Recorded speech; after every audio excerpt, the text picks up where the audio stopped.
Yo, bartender. Bar's closed. Hey, yo, bartender, what's good, man? Let me get a drink, man. Let me get a shot.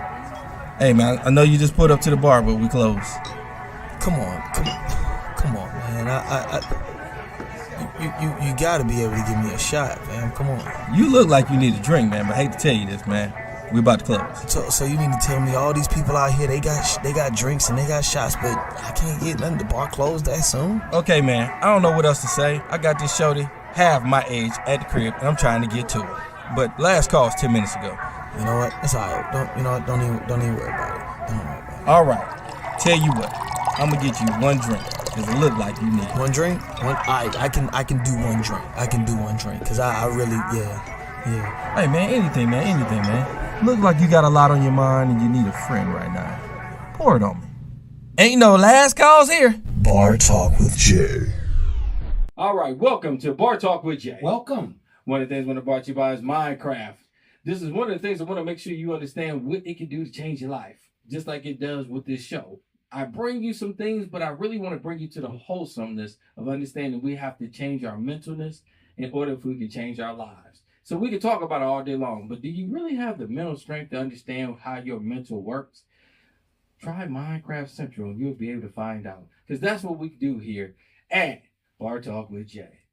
Now, I got to get back to this person that started that whole Minecraft thing. This person comes in my studio each and every time with a smile. Craftmatic, how you doing tonight, big baby? Doing good, Jay. And everything's beautiful, bruh. Yes, I see you. Keep smiling every time I see you. Bruh, you ought to be smiling. You keep talking about that. I'm getting there, man. Man. Being around you, man, I'm finding more reason to smile than frown.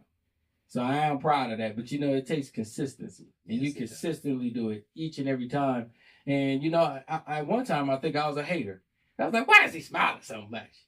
But how you going to hate a person and show you so much love? So I can't stay in a haterade. Yeah. But I can tell you I appreciate. Because a person that can show you consistency and love and happiness, I could definitely see it was transcended down from your father. Bless his soul. I see him in you. You're giving me that great theme every time I see you. And again, being around great people only helps you become great yourself. So I appreciate you, man. Thank you so much, Jay. How you doing tonight, man? Man, I'll tell you, man, you help make a smile come on my face when I start dealing about different things that I deal with. But just to know how you always look at it in the most positive way, it makes me start looking at things in a better way too. Yeah. Because negativity jumps on you, I'm telling you. Yeah, we got to stay positive, A great way to introduce our show. This is Bar Talk with Jay. My name is Craftmatic. This is my boy Smooth Jay. And we are here to liberate your minds and souls with a fantastic dialogue. Tonight, we're going to talk about haterism and jealousy. And as we discuss this conversation, I'm hoping that we give you some nuggets of strength, some courage, perhaps. Maybe some people you might need to push away from you, some situations you might need to observe. And so as you listen to our stories and opinions, figure out what you need to do in order to protect yourself from haters. There is a world of haters out there. Yes. And they can certainly, take some stuff away from you if you are not aware. And it happens all the time. And, we hope to cover it quite well tonight. So we thank you for being here tonight. We always start the show off with a prayer. Jay, you want to do a prayer? Nah, knock him over the head, please. Okay. Well, let's just hand it over to the Lord. Heavenly Father, we come to you tonight just thanking you for all that you do and all that you are in our lives. We ask, Heavenly Father, tonight that you would inspire us tonight to understand the spirit of haterism. We ask Him, Father, that you would give us an anointing, some kind of awareness, newfound awareness on how to recognize when we are being hated upon. Give us the strength, Lord, to say no to those who might try to hate on us. Give us understanding and wisdom so that we can escape the nonsense of our enemies and the nonsense of takers and haters in the world. We want to understand, Lord, how to better protect ourselves so that we can move throughout this life without the hindering efforts of those who, for some reason, don't seem to like us or don't seem to want us to be successful. We're believing tonight, Father, that there is a great potential for us to do more and to have more and to be more in our lives. But there is a roadblock. There is something that's hindering it, and that perhaps there's someone that's hindering it. Teach us what to do, how to handle it, and what to say to these people who just may be against us, potentially for no reason at all. We ask, Heavenly Father, that you would speak through this show, allow your intelligence and wisdom to come forth. We let it take place, and we do so in the name of Jesus Christ. Amen. Amen. Ooh, you went on that one. I like that. Amen. Just trying to get to the bottom of things, you know. I see. Haterism. You want to start it, Jay? Well, you know, one of the things I gotta admit, Crab, I ain't never thought that, and I picked with you early on when I said that, you know, because you always come in with a smile. But why do somebody always want to look at the worst in you when they really need to be looking at themselves? When I started Bar Talk with Jay, I mentioned to a couple people because I was doing AM radio, and I said, you know, I really want to just do my own. And it was like, man, you already on AM radio, you already doing this, you know, just stay where you at. And it was like, okay, well, if I want to grow, why can't I grow? Man, you just do what you do. You're already doing this. And I said, okay, they just don't see my vision. So I'm cool with that. And I pushed aside and I kept going. And then I was able to create Bar Talk with Jay. Okay. So I got it out there and I got with you. We expanded it. We did great things with it. Had great people coming through the show and everything. And I ran into that same person who told me not to do it probably about a year and a half later. He said, how's that little show you got going on? So again, I'm like, oh, how's that job you got? You still employed?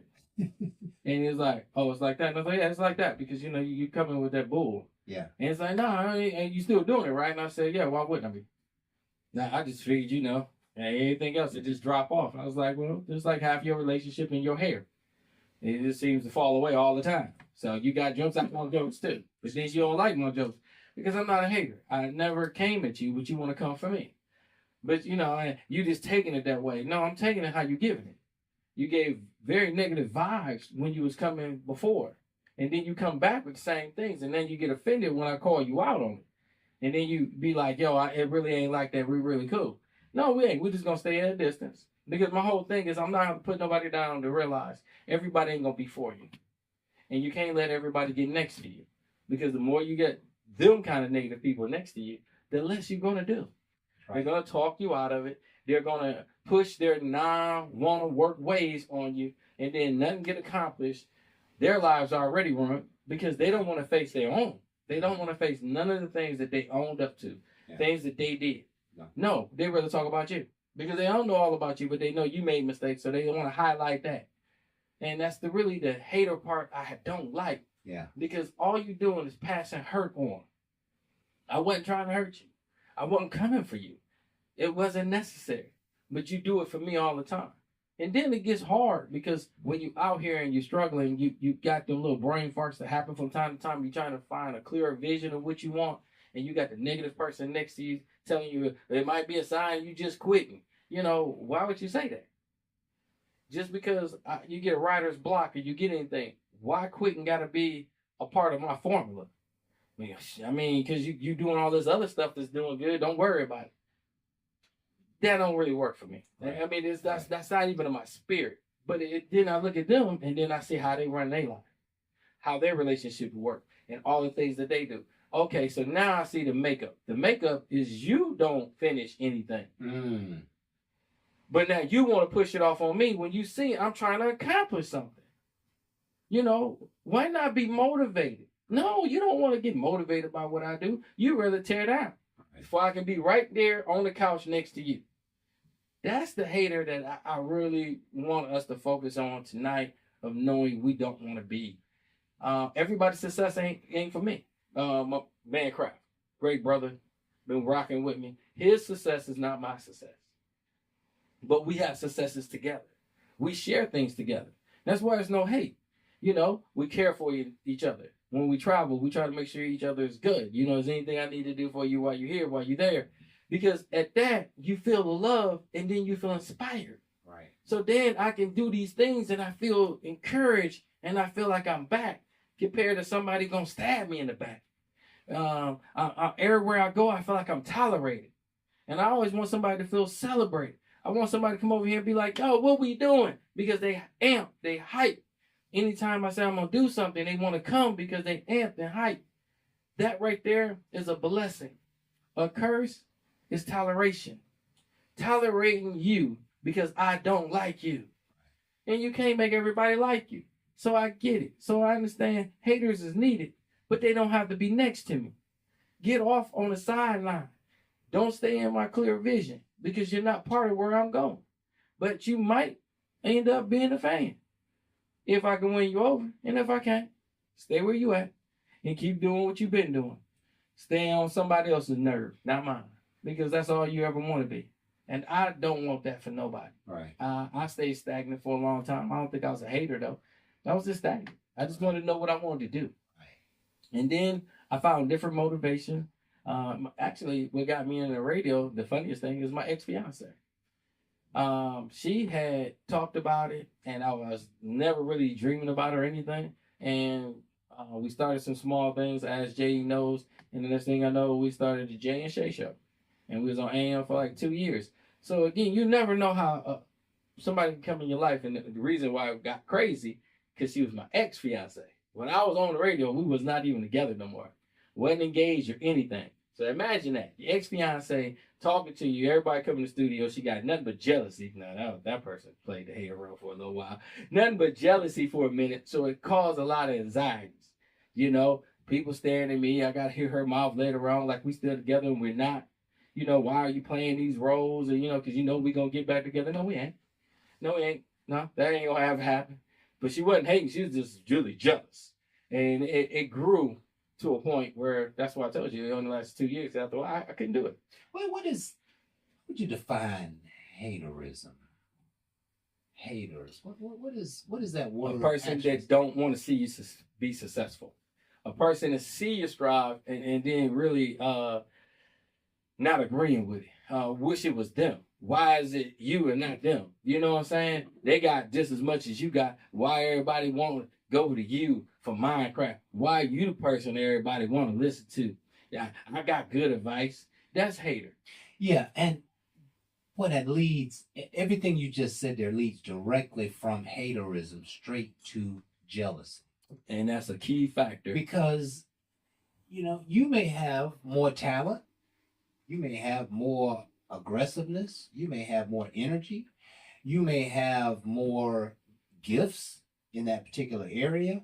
You may just be following your passion, you know, but they don't understand that. It comes down to this. There are people in the world who are going to look down at you. Mm-hmm.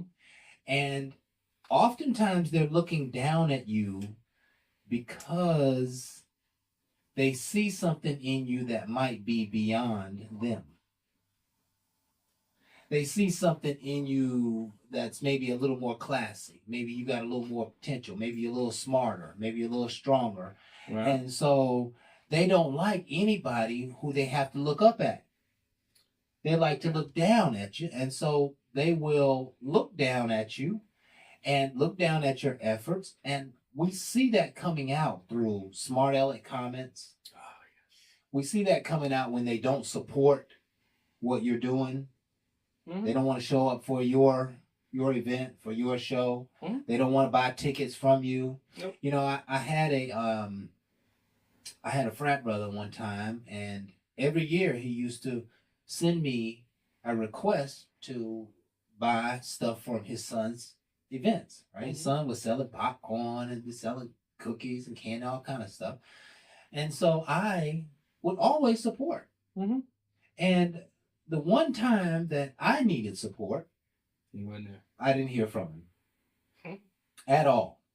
And I come to know that as haterism. Why?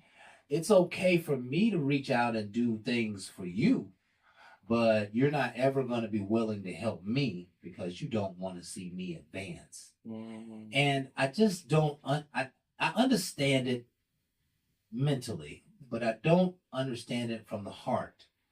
How someone can put you down. How can someone always be looking at you like, like you're missing the mark? People love to find your faults.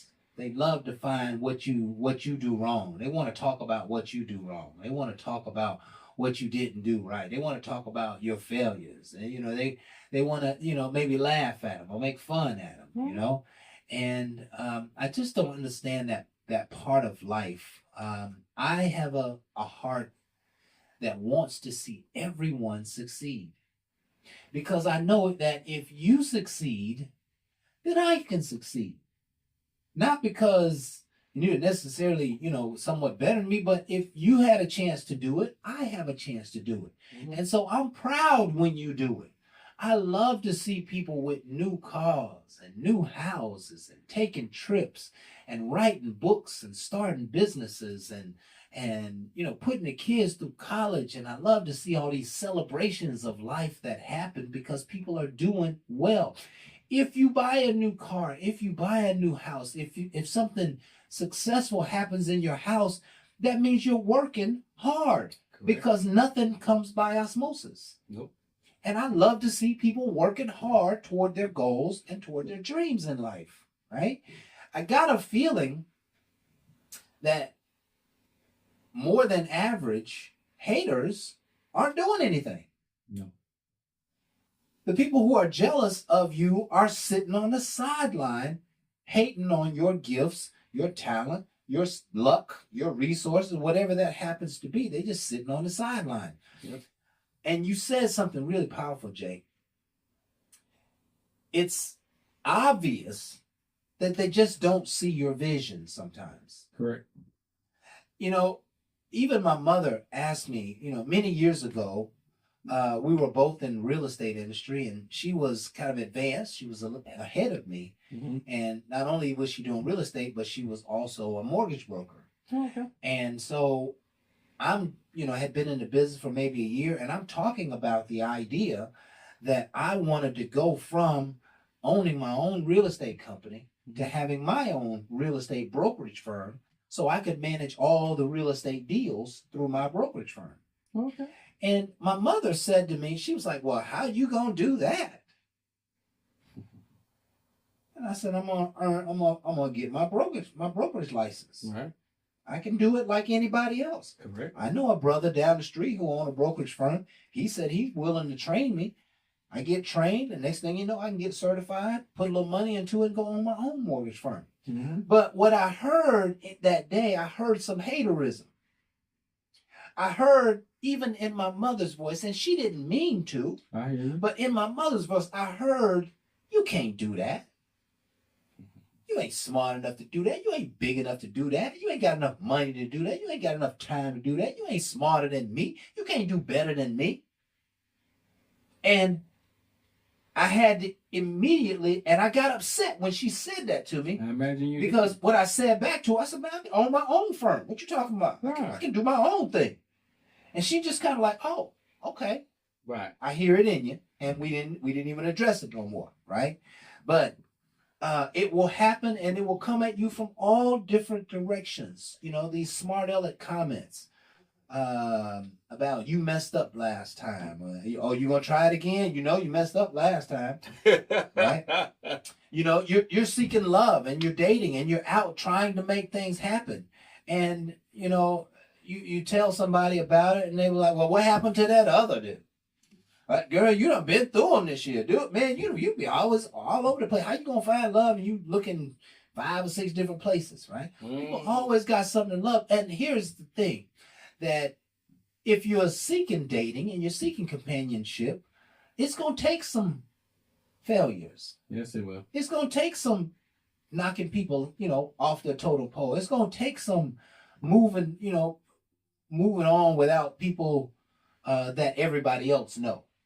Mm-hmm. And so you have to be strong when it comes to haterism, right? One of the things about haters, as you said, Jay, is they get offended easily. Always. They're sensitive. And I've always asked the question, how you gonna talk a lot of shit and then be sensitive when somebody talk back to you? They didn't think you was gonna get that clap back. They Yeah. wasn't ready. They wasn't ready. They don't. That's why they come for you. You don't go for them. And it's really sad to me because we can always get motivated. One of the things we got is a men's group that we all get together and we talk, and it motivates us and it gives us a different way of looking at different opinions that you can get over one word. Right. I look at the fact that when we come together and do the show, us three gentlemen get together from a business aspect to see what all we can do to grow the show and grow ourselves. When you got that, you got an enrichment. Okay? Right. A hater would be more like, I don't understand why y'all even do it. Okay? See, they already want to attack something. The weakest portion of what we do, that's what they want to attack. Because they can't mess with the greater. Because half of them haven't achieved it. And the ones that have achieved it won't look back to talk about somebody else because they're too busy achieving. See, that's the thing right there. That's a good one right there, Jay. People who are thriving for success are less likely to be haters. Yes. Because they know the hurdles that you have to go through in order to get things done. Like, I know that if you got a college degree, that's not an easy thing to do. Correct. It takes a lot of work. It takes a lot of commitment, a lot of being on time, a lot of showing up and not knowing, a lot of showing up and studying. It takes that in order to get a degree. So no matter where you got your degree from, I don't care if it was Paper Mill Junior College. Heard that one. Okay. if you have a degree, we know you put in the work. There you go. Because them folks down there don't just give away degrees. No. You have to earn degrees. And so anybody who has a degree deserves some accolades. They deserve reward. They deserve you for you to be proud of them. Not for you to hate on them because they went to a small college.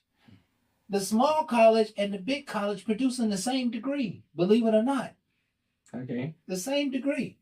You can get just as good a job out of one as you can get in the other. And, you just have to learn how to sell yourself.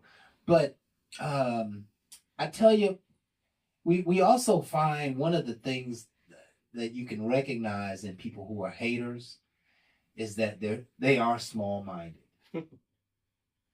And if you are around some small-minded people, take a look at your friends and I'll show you your future. It's just the way the world works. If you are at the top of the heap among your friends, you have the wrong friends. You need to go and get some friends who have more leverage, who have more prosperity, who have more success, who have more experience than you. Right. Because those people can teach you something. If you're around a bunch of people who can't teach you nothing, then you're the only giver in the group. Right. Now, there may be some of those people who can love you and protect you and support you in other ways, but you can't be around people who are also on your level. We find that haters aren't on our level. No. And yet we still play the game with them. We still acknowledge them. We still try to be their friend. We still try to, we think sometimes they're being real. That's the excuse that maybe we've given ourselves for listening to the crap that they've been talking about, right? Another thing that happens in the world of haterism is you're equally yoked with a friend. Let's just say I got a buddy of mine and we're equally yoked. Okay. And I just happen to be on fire for life and I'm going to get it. And then I start growing to a place where I want to go and visit some new places and spaces. I want to spend my money a little differently. I want to go and get some more knowledge. You know what I'm saying? I might go out less and want to party less because I'm trying to get this thing on. But now my friend talking noise that, I'm weak or, I'm not a go-getter anymore or that I've changed. We hear that a lot. You're thriving for something. They're not thriving for anything. You're going to change. And when they recognize that change, you have to sometimes defend your own change. hey, I'm not about being in the street no more. I'm trying to get my education. I'm not about going to spend all my money, on a weekend trip. I'm trying to buy a new car. Like you're going to, you're going to move with the people in your environment. Sure. And you're going to outgrow some of them. When you do, you have to some degree, separate. This is not about throwing people away. This is about making sure that, you was raised in the trap, but now that you're an NFL player, you don't need to have your ass in the trap no more. No. You understand? And your buddies and your friends might not understand that, right? You're operating on a new level of security. You're operating on a new level of protecting image and staying, as far away as you can from a situation that might be dangerous to your life. Correct. You have to use a next level of care for yourself. And your friends might not understand that. That's okay. That's okay. One of the things, the phenomena that has happened throughout the history of America, particularly, is that when black people become very successful, they seem to move into white neighborhoods. Mm-hmm. They move into the suburbs. And black folks say, oh, you sadiddy, oh, you trying to be this, no, you trying to be that. It's not about that. It's just that about, hey, I can afford a home that's beautiful and I just don't see any in this community. I'll come back and serve. I'll come back and give. But I'm going to live in the suburbs because I'm going to make our presence known out there too. Mm-hmm. And just because I move out to the suburbs doesn't mean it's all gravy. I could be catching heat out there. I could have neighbors who won't speak to me because I'm different. They could be haters because they never seen a black man in their neighborhood. Same. They could be haters because I have a nicer car than they do. They could be haters because my child is black and going to the same school as their child. So just because I leave one set of haters, correct, don't mean I'm not going to be introduced to a new set of haters. You will. And we all should be aware that haterism inspires us. Mm-hmm. Haterism inspires us. Frank Sinatra said it this way. What did he say?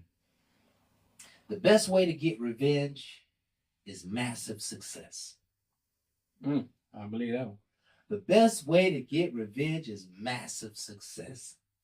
And I was a part of a not-for-profit organization. Mm-hmm. I was serving and giving and showing up to the meetings and, studying and researching and writing proposals and asking for money from the community. I was dialed in. I'm spending hours a week working on this project. Mm-hmm. And they loved me for it. They appreciated it. They were grateful. They were, I just did a lot of good things for the organization. Mm-hmm. And then I reached a point where I said, you know what? I probably should be doing this for my own company. I think I need to take some of this time that I have, that I've been using toward the not-for-profit, and I need to start using it for Stacy Craft. Mm-hmm. I need to start using it to build me something up. I didn't build them something. I'm building them something. But now I'm feeling like I need to use that time and energy to build me something. So I started separating myself a little bit from the organization because I was trying to protect my time and utilize it to start building me something. Man, do you know how many haters came out of that organization? They thought that I was a bad guy because I was trying to do something for myself. And I was like, after all that I done poured into y'all, it seemed like you would be trying to pour something into me. Nope. But they became haters instead of helpers. Correct. They didn't necessarily want me to succeed anymore because I wasn't pouring into their efforts and their team. And they didn't seem like they wanted to help support my efforts. Mm-hmm. And I was just recently thinking that now that I have created what I wanted to create as a result of, protecting my time from them and using it more for me, now that I have created it, I want so dearly to go back and give it to them. I want so dearly to go back and just pour love into them and basically you know, like just like a burning fire, when you pour water on a fire, it just puts it out. And in a very short time, there's not even any more steam or heat left to be concerned about. Mm. And so, you know, there comes a time when you have to let people go because of their hater attitude, because of their jealousy and their envy of your life. But when you do that, it's okay to go back and let them know that you did what you had to do, and it wasn't about not liking them or not wanting them to be a part of it. It wasn't about any of that, you know. That guy who made it to the NFL, and when he comes home, he goes to see his mama and he hangs out at the hotel, but he never see him back down on the block. Mm. And at a certain point, one time he might come home and say, I'm going to throw a party for my friends who would be on the block, Yeah. but I'm going to bring them off the block and bring them somewhere else so we can all enjoy one another. You can control I want the to environment. feed the people who supported me and loved me and turned into haters because they couldn't understand me anymore. But when I get what I need to get, I'm going to go back and love up on them, because I'm going to show them that it wasn't about me hating on them or not wanting to be near them. It was about I had to do what I had to do. Haters oftentimes will not understand that you got to do what you got to do. Correct. Excuse me. You may have a relationship. There may be, let's just take it third party. It's a husband and wife relationship. Mm-hmm. And she's taking outstanding care of him, but he's not taking outstanding care of her. Mm.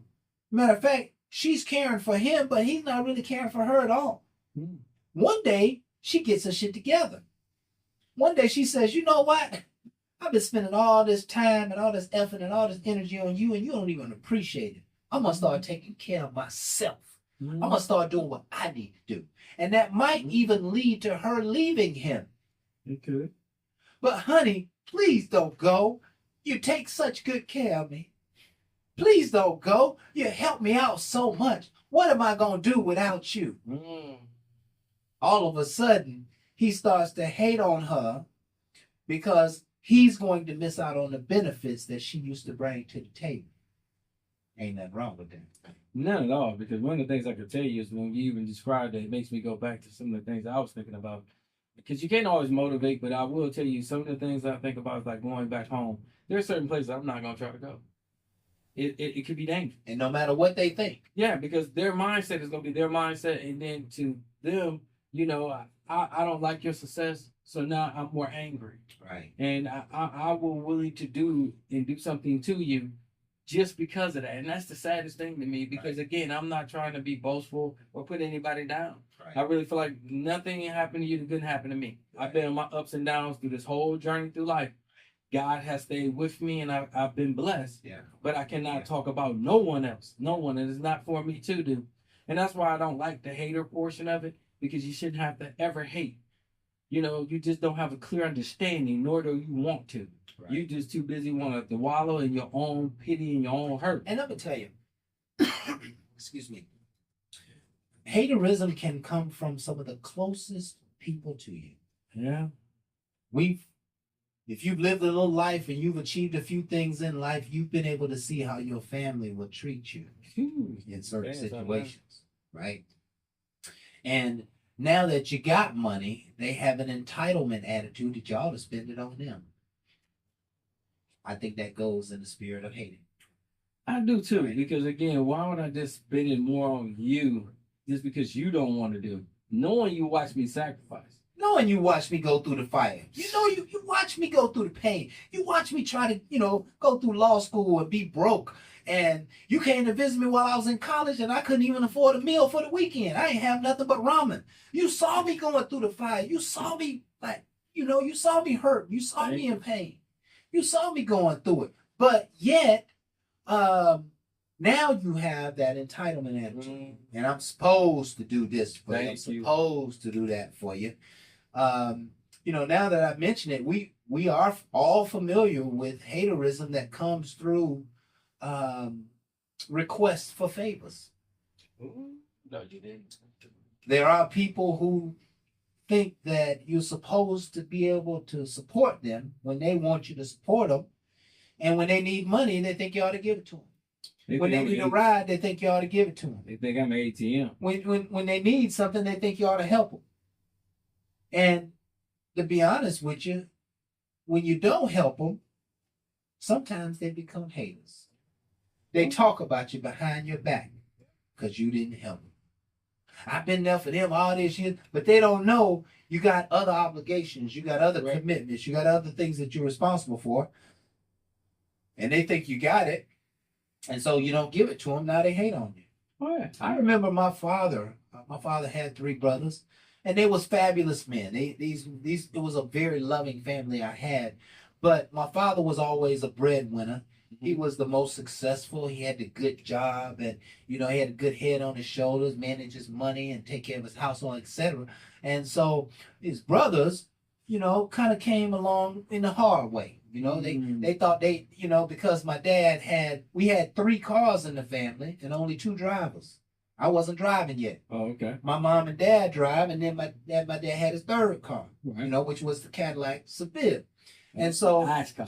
so the family, they was like, well, you can't drive all them cars anyway, so you ought to let us take one of the cars on the weekend. So we can go out of town. We can go to the football game, or we can go hang out, whatever. Now, my dad did a lot to love up on those guys. He washed the car when they was getting ready to go to the prom and the event. He filled up the gas tank. He knew that he was going to be traveling for the weekend, and so he called them up and say, hey, I got some food in the refrigerator.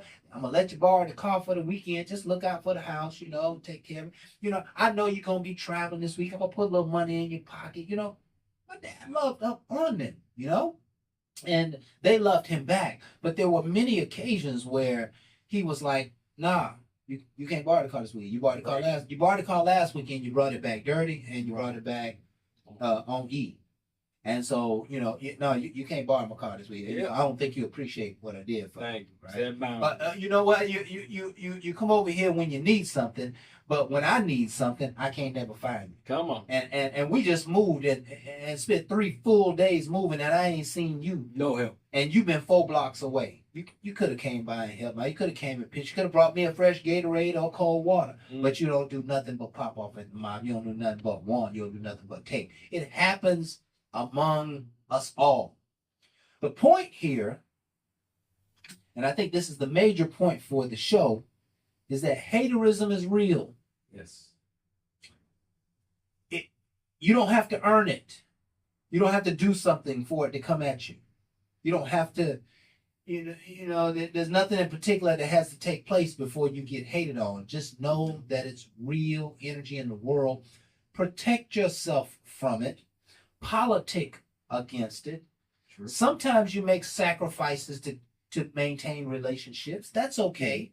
But you don't have to kiss nobody's ass to maintain a relationship with them. And, just because you want to maintain a relationship, you don't have to give them money. Nope. You don't have to do favors for them. Nope. Sometimes you got to say no. And you don't have to say no directly. Sometimes you just say, I can't. Sometimes you just say, it's just not a good time for me to do that, or be with you, or help you, or go to this particular location, or, et cetera, et cetera. Correct. The point is that we have to stand up for ourselves, because there are many of people around you who want what you have. There are many of people around you who want to take what you have. My mother said it in this way. There are many people around you who want to be you. Yes. And they don't know how to. They can't be you. And so what they do is they hate on you and they work against you. There's some co-workers that you have who don't want to see you get that promotion. And they whispered something to your boss that might turn him against you. They said something about the quality of your work when they didn't really need to. They threw in a wrench in the conversation telling your business because they thought you was about to land this new person. You was about to get the girl, but then your partner told him, man, you ain't got no job, man. How you gonna take out? You ain't got no job. Wait a minute, man. Why you coming at me like that? Why you telling my business? Been there. You gotta protect yourself. They are oftentimes closest to you. That is the primary reason why they say keep your friends close, keep your enemies closer. Keep an eye on. Keep an eye on them, right? If you feel hate from somebody, you want to stay in their circle so you can hear them. You can see what they're doing. You can see how they act, how they operate. Right. If you fire them, then they could be a wildfire in your own environment. They could be saying things that you don't want them to say, telling your secrets.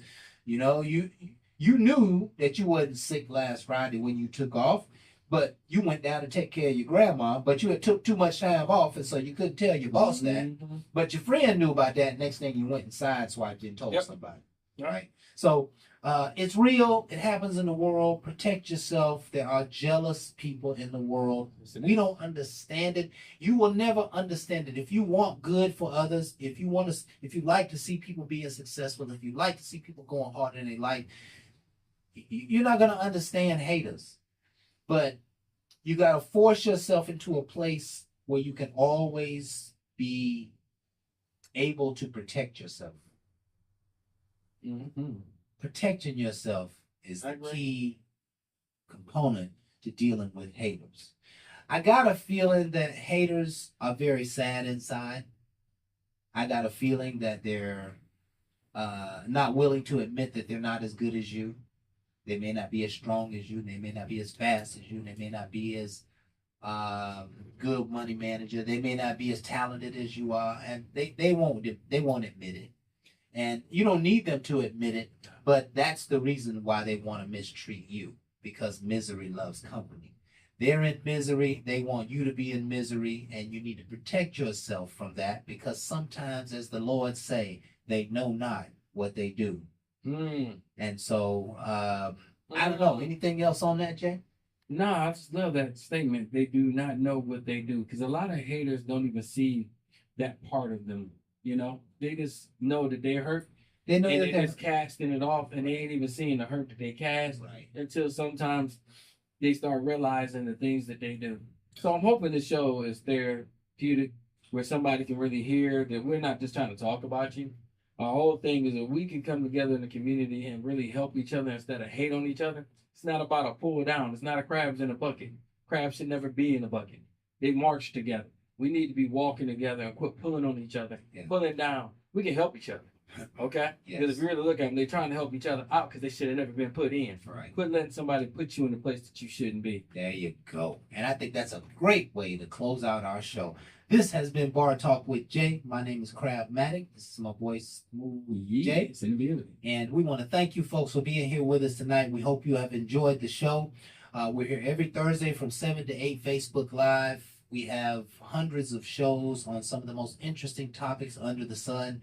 Please come and watch the shows, like, share, subscribe, and enjoy some of this wisdom that we have poured throughout the years.